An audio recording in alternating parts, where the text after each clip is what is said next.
I have delivered other women's babies for 11 years. I have held the shaking hands of teenagers. Translated for frightened mothers, caught infants who came too fast and too early. And I have learned to keep my face calm no matter what walks through those double doors. So when I clocked in that Tuesday night at Grant Riverside in Columbus, Ohio, I thought I already knew every kind of pain a maternity floor could hold. Then I pulled up the overnight admissions on the board. And I saw a name I had cried over for 6 years. Room 412. Postpartum. Patient name, Vanessa Cole. My little sister. The one who disappeared without a word when she was 22. The one I filed a missing persons report for. The one my mother lit a candle for every single Sunday because she could not accept that a person could just evaporate. And there she was. In my hospital.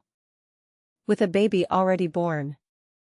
And when I opened the chart to see who had signed the financial responsibility form, who had guaranteed the cost of that delivery, the name on the payer line was Patricia Whitman. My mother-in-law. My hands did not shake. That is the part one remember. My whole life came apart in the space of one breath. And my hands stayed perfectly still, because that is what 11 years teaches you. It teaches you to survive the moment in front of you and fall apart later. Alone, where no patient can see. Let me back up. You need to understand who I was before that night. Because the person I was made all of this possible. My name is Claire. I am 34 years old. And for most of my life my job was not nursing. My job was raising my sister. Our father left when I was 10 and Vanessa was 2. He did not die, he did not get sick. He simply decided that the version of his life without us in it looked easier. And he took it. Our mother, Diane, was a good woman who worked 2 jobs and came home so tired she sometimes fell asleep standing up at the kitchen counter. So the raising of Vanessa fell to me. I made her lunches. I signed her permission slips and forged Mom's signature so smoothly the school never questioned it. I stayed up with her when she had nightmares. I taught her to ride a bike in the parking lot of the Kroger on Sullivan Avenue because we did not have a driveway. I loved that girl more than I loved my own future. And I proved it over and over. When I got into nursing school, I chose the program in Columbus instead of the scholarship in Cincinnati. Because Vanessa was starting high school and I could not bear to leave her 3 hours away. When she wanted to try theater, I picked up extra shifts to pay for the costumes and the trips. Every choice I made with her tucked somewhere inside it. I met Daniel Whitman when I was 26. He came into the emergency room where I was doing a rotation. Holding his wrist, having fallen off a ladder while helping a friend clean gutters. He was 30, worked in commercial real estate. Had an easy laugh and kind eyes and a way of making the person in front of him feel like the only person in the room. We married 18 months later in a small ceremony by the river. And I thought I had finally reached the part of my life that was going to be about me. His mother, Patricia, did not think I was good enough. She never said it in words that you could repeat back to her. Because women like Patricia never do. She wounds with a smile. At our engagement dinner she asked, in front of everyone, whether I found it hard to relate to Daniel's world. Coming from where I came from. When I set the table at their lake house she would quietly reset it. Straightening what I had already straightened, as if my hands could not be trusted with her china. She called me capable. Not kind, not lovely. Not a good match for her son. Capable. Like a dishwasher. But I told myself none of that mattered. Because I had Daniel, and I had Vanessa. And for a while, my 2 worlds even seemed to fold gently into one. Vanessa adored Daniel. She was 19 when we married. Still living with our mother, and Daniel treated her like a real sister. He drove her to community college. He fixed her car. When she cried over a boyfriend, he ordered pizza and sat on our couch and let her talk. I would watch the two of them laughing at some show and feel my heart swell. Because the family I had never fully had was finally coming together in my own living room. I see now that I mistook something dangerous for something beautiful. But I am getting ahead of myself. Daniel and I wanted children badly. I wanted them the way only a person who has parented too young and never been parented enough wants them. We tried for 2 years with nothing. Then the tests began, the injections, the mornings I gave myself shots in the bathroom before a 12-hour shift. The specialist appointments where they used words like diminished and unlikely and eventually. Gently, unlikely to ever conceive naturally. I sat in that office and felt something in me go quiet that has never fully spoken again. Patricia's response to our infertility told me everything I refused to hear at the time. She did not comfort me. She grieved out loud. To Daniel, about the Whitman name, about the fact that Daniel was her only son. About how some women simply were not built for it. She said that last part to me directly once. In her kitchen, stirring a pot, not even turning around. Some women simply are not built for it. I told Daniel. He said she was old-fashioned and did not mean it the way it sounded. I let it go. I was always letting it go. Now here is where I have to tell you about the warning signs. Because there were warning signs, and I stepped over every one of them like cracks in a sidewalk. The year before Vanessa vanished, she changed. She was 21, brighter and sharper than I had ever been at that age. But she grew secretive. She stopped bringing friends around. She always seemed to have money that did not match her part-time job at the bookstore. A new coat, a weekend in Chicago. A phone I had not helped her pay for. When I asked, she said she had been picking up freelance work online. I believed her, because she was my sister and lying to me had never been part of who she was. There was a night that Christmas that I have replayed 10,000 times. I came downstairs at 2 in the morning for water and found Vanessa and Daniel in the kitchen. Not touching, standing a careful and deliberate distance apart. And the air between them had a charge to it. A stillness, like a room right after a door has slammed. They both turned to me too quickly. Daniel said Vanessa could not sleep and they were talking about her career. Vanessa would not look at me. I stood there in my socks holding an empty glass. And something animal in me knew, and something loyal in me refused to know it. I chose the loyalty. I said goodnight. I went back to bed. 2 months later. Vanessa was gone. She left a note on the kitchen table of our mother's house. I have it memorized. It said she needed to find out who she was away from all of us. That she loved us, that we should not look for her. That's something she could never explain and it was better that way. She was 22. She left her key, her car, and a mother and a sister who fell to the floor of that kitchen and did not get up for a very long time. For 6 years I did not stop searching. I hired an investigator I could not afford. I called hospitals and shelters. I posted in every forum. Twice a year, on her birthday and on Christmas. I drove to places she had loved and just sat. As if she might feel me there. My mother's hair went white. Daniel held me through the worst of the nights. And I remember thinking, in the middle of my grief. Thank God for this man, thank God I am not alone in this. Thank God for this man. I told myself that while he already knew exactly where she was. That is what I did not understand yet. Standing at the nurse's station at Grant Riverside. Looking at room 412 and my mother-in-law's name on the payer line.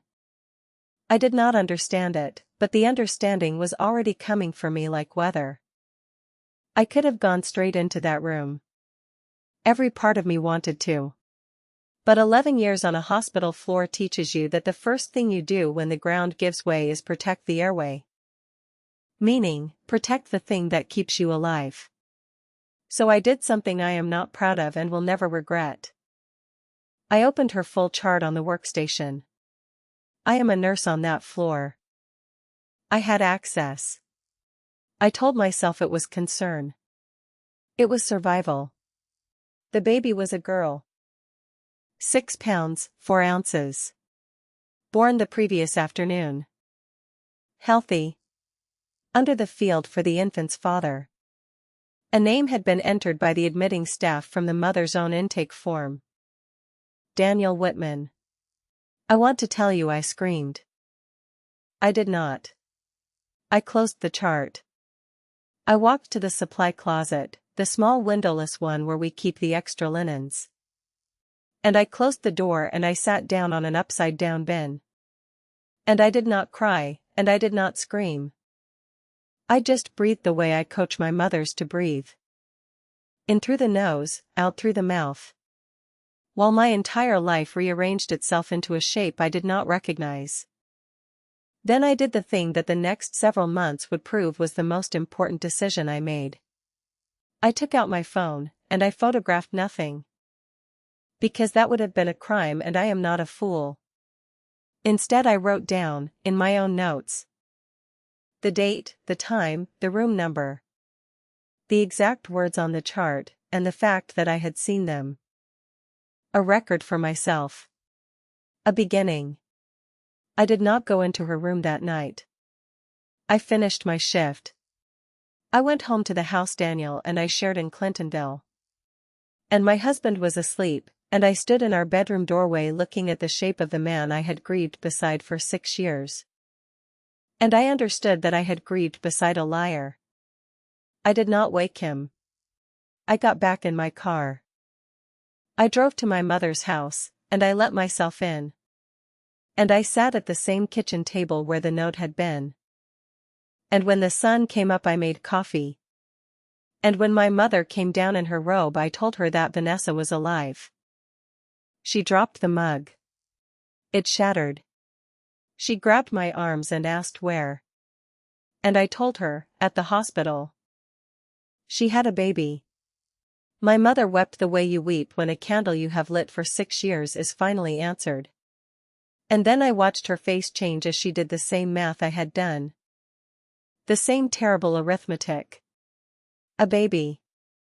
At Claire's hospital. And she looked at me, and she did not ask whose baby it was. Because a mother always knows the question she is afraid to ask. I said, I do not know everything yet. I said, I am going to find out everything before I do anything. And I meant it. Over the next 2 weeks. I did what capable women do. I gathered. I did not confront Daniel. I want you to hear that clearly. Because I know the temptation, I felt it in my teeth. I could have thrown the chart in his face that first morning. But a confrontation gives the other person a chance to control the story.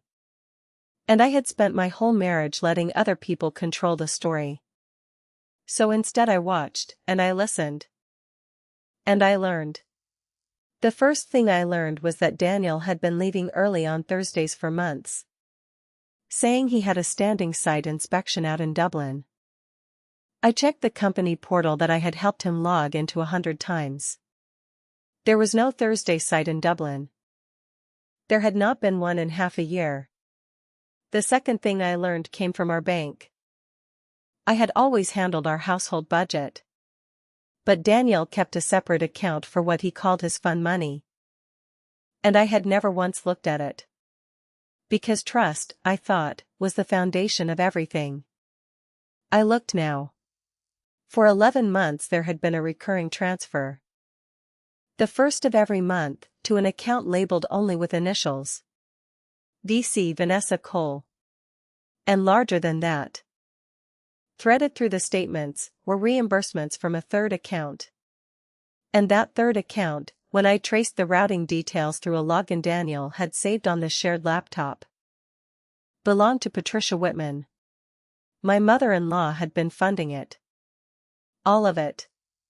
The money that had confused me 6 years ago. The coat, the phone, the weekends in Chicago. And the money now. Patricia had been paying my sister for years. The third thing I learned was the hardest. And I learned it by simply going into room 412. I waited until my mother came with me. Because I would not do it alone, and I would not do it while I was on shift and could lose my license. We went on a Sunday afternoon as visitors. Vanessa was still admitted, recovering from a difficult delivery. When I walked in, she looked up from the baby in her arms. And every ounce of color left her face. 6 years, and the first thing my sister felt when she saw me was fear. I did not shout. My mother made a small broken sound and went to the bassinet. Because she is a grandmother before she is anything else. And no lie changes that. I stood at the foot of the bed and I said, very quietly, I know whose baby that is. I need you to tell me the truth. All of it. You owe me that. If you owe me nothing else. And my sister? Who I raised, who I taught to ride a bike in a Kroger parking lot. Told me the truth. It had started the year before she disappeared. She was 20, lonely, dazzled by a man who paid attention to her. And Daniel, she said, made her feel chosen in a way she had never felt from the father who left or the sister who was always tired. It was not a full affair then. She said, it was worse in a way. It was closeness, it was a secret. It was the two of them building a private world inside my marriage. And Patricia found out. Patricia, who never wanted me. Who grieved the Whitman name, who had decided that if Daniel had married beneath him at least he could keep his real feelings somewhere respectable. And Vanessa, she said with a bitter laugh, was somehow acceptable. Younger. Prettier, in Patricia's word. Fertile. Patricia had not tried to stop it. Patricia had managed it. She had told Vanessa that the loving thing, the mature thing, was to disappear for a while. To let the intensity cool, and that she, Patricia, would take care of her so she never had to struggle. She gave Vanessa money to leave. She staged my sister's vanishing. And for 6 years, while my mother's hair went white and I emptied my savings on an investigator, Patricia and Daniel knew that Vanessa was living in an apartment outside Cleveland that Patricia paid for. They let us grieve a living woman to protect a lie. That is the part one have never fully forgiven. And I have made my peace with never forgiving it. 11 months ago, Vanessa said, Daniel started driving up to see her again. The Thursdays. She got pregnant. And Patricia, who had waited years for a Whitman grandchild that my body could not give her, decided this was the answer she had always wanted. She paid for the finest care. She guaranteed the delivery. She was planning, Vanessa told me, her voice finally breaking, to help them set up a home together and to introduce the baby into the family slowly, gently, and to let me simply fade. The capable first wife, the practice run. I asked my sister one question. I asked her why she came back to my hospital. There were dozens of hospitals. Why mine? She looked at me for a long time. Then she said, because part of me wanted you to find out. Because I have hated myself for 6 years and I could not carry it one more day. And I knew that if I came here, you would see, and it would finally be over. I have thought about that answer more than any other thing anyone said to me in this entire nightmare. My sister blew up both of our lives because she could not survive the silence anymore. And I understand it. I do not forgive it. But I understand it, because I know what silence does to a person. I watched it eat our mother alive. I did not scream at her. I did not lunge. I looked at the baby in the bassinet. This innocent girl who did not ask to be conceived inside a betrayal. And I felt something I did not expect. I felt sorry for her. Because I already knew, standing there, that the people who made her were not people who could be trusted with a heart. Then I turned and walked out, and I went home. And I called a divorce attorney the next morning. Here's what I did not do. And I want to say it plainly. Because I know the appetite for revenge and I understand it and I refuse it. I did not confront Daniel with rage. I did not key his car or burn his suits or post his face on the internet. I did not scream at Patricia in a public place. Revenge like that feels like power for about a day. And then it hands the other person the role of the victim. And I was done handing them anything. Instead, I built a case. I met with a family attorney named Renata.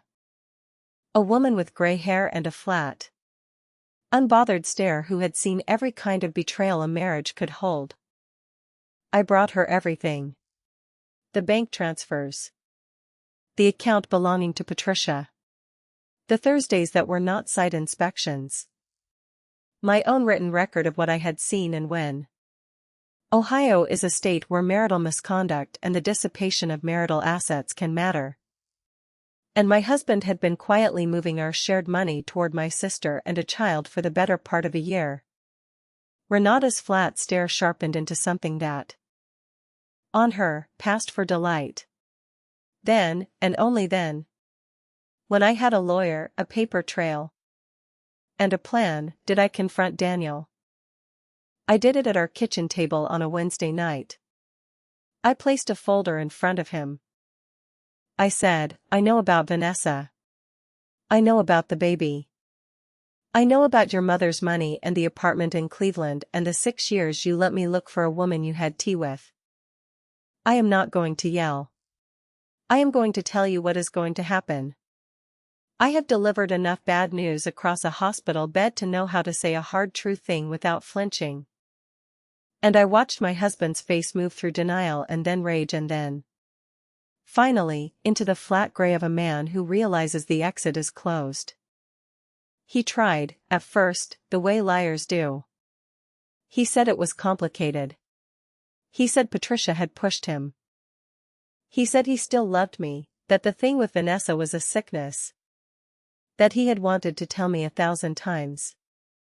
I let him talk, because every word he said was a word I did not have to fight for. An admission spoken out loud in his own voice. Then I told him I had already filed. That I had documentation of the financial dissipation. That his mother's involvement, the funding, the staging of a missing persons situation that had generated a police report 6 years ago, was all part of a story that was no longer his to control.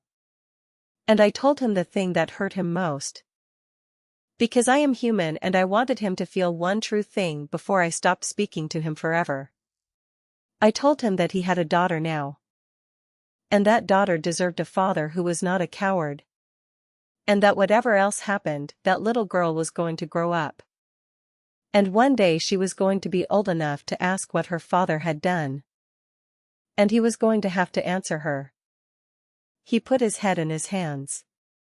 I went upstairs, and I packed a bag. And I went to my mother's house. Because the person who had raised her sister deserved to be, for once, the one who got taken care of. The consequences unspilled over the next several months. And they were not clean, because real life is never clean. The divorce was granted. Because of the documented misuse of marital funds. And because Daniel's attorney understood the paper trail we were holding. The settlement was heavily in my favor. I kept the house. I did not want it. But I kept it, and then I sold it. Because I could not sleep in a place where I had grieved a lie. And I used the money to start over somewhere the walls did not know my old life. Patricia was the one who surprised me. I expected her to be untouchable, the way she had always seemed. But betrayals like hers do not stay hidden once one thread is pulled. When Daniel's own extended family, his aunts, his cousins, the Whitmans she cared so much about, learned that she had orchestrated a woman's disappearance, funded an affair, and let two families grieve for 6 years. The respectability she had guarded her whole life turned on her. Her sisters stopped speaking to her. She was quietly removed from the boards of 2 charities she had chaired for decades. Because the story, once it moved through Columbus society, could not be unheard. The woman who wounded with a smile discovered that a smile does not protect you when the truth arrives with receipts. Daniel and Vanessa did not last. Of course they did not. A relationship built on the ruins of 2 families, subsidized by a controlling mother, with a newborn and no foundation of trust, collapsed within the year. He left her. Or she left him, I never asked which. Because it stopped being my business the day I signed the papers. Last I heard, Vanessa was raising her daughter mostly alone, in the same apartment outside Cleveland, and Daniel sees the girl on some weekends.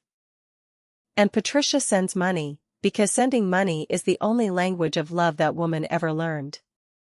Now I have to tell you the part that people always ask about. And it is the part one understand the least myself.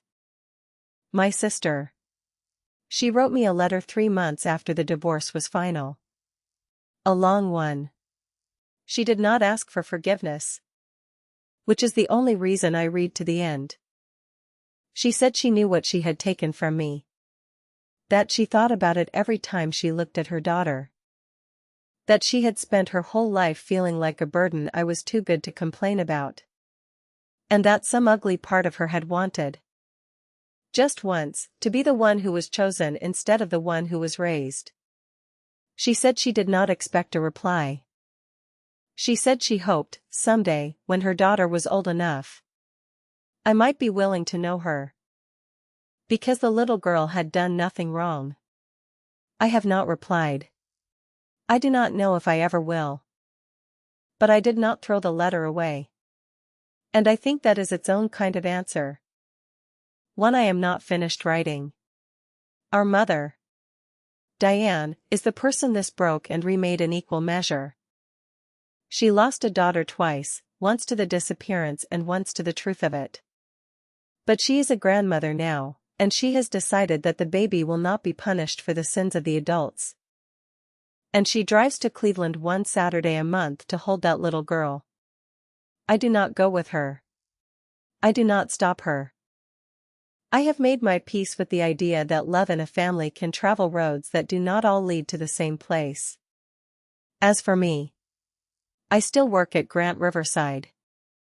I still deliver other women's babies, and I am still calm. And my hands are still steady. But something in me changed after that night in the supply closet. I am gentler now with the frightened ones. And I am harder now with anyone who tries to tell me to let something go for the sake of keeping the peace. I bought a small house with a real driveway. And sometimes I teach the neighbor's kid to ride a bike on it. And I let myself remember the good version of the girl I raised without letting it erase the true one. I started the process to foster last spring. Not to replace anything. Not to prove anything to a woman who thought I was not built for it. But because I have spent my whole life taking care of children who were handed a hard start. Beginning with my own sister, and I have finally decided to do it on purpose. With my eyes open, for a child who needs exactly what I know how to give. So here is the lesson, the one I paid 6 years and a marriage to learn. And I am giving it to you for free. Trust the animal part of you that knows. That night in the kitchen when I was 20-something. Holding an empty glass, watching my husband and my sister stand too still. I knew. My body knew. And I chose loyalty over truth. Because I was afraid of what the truth would cost me. But the truth does not stop being true because you refuse to look at it. It only gets more expensive. The people who love you will never ask you to unknow a thing your gut is screaming. The people who are lying to you will call your instincts crazy, will call you insecure, will tell you that you are imagining it. Right up until the day the chart opens on room 412. And the second lesson is this. When it does open, when the ground gives way, do not reach for revenge. Reach for the truth, document it, protect yourself. And let the consequences fall where the people themselves built them to fall. Betrayers construct their own collapse. Your only job is to stop standing inside the building. I am okay now. Not healed, not finished. But okay, and okay is a real place that you can build a whole life on. So let me ask you this, and I truly want to know. Because I have wondered it about myself 1,000 times. If you had been in my shoes, if it had been your sister and your husband and a baby already born, would you have opened that letter and left the door even a crack ajar? Or would you have closed it forever? Tell me in the comments. I read every one. And tonight, I need to hear how other people would have survived what I survived.